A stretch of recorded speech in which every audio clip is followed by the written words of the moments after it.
Okay, so as we continue, of course, dahil busy-busy ang mga ninong at ninang natin na kumakain. Okay, so habang nag-picture taking pa sila, Leanne and Glenn.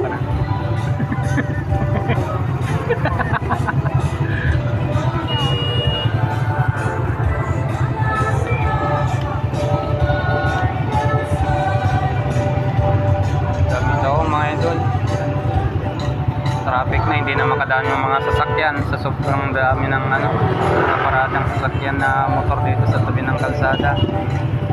May kasalan kasi dito. Yan, so habang busy po ang lahat, sa mga hindi pa po nakakakain, ayan, at anong San tayo basit apo, taamin tayo at agawit na naka-smile. Busog yan. Okay, of course, we would like to announce our principal sponsors, ang ating naggagandahan at nagwawagpunan ng mga ninang at nina. We have here Mr. Edwin Liano, Mrs. Shelly Minglarin, Mr. Albert Moreno,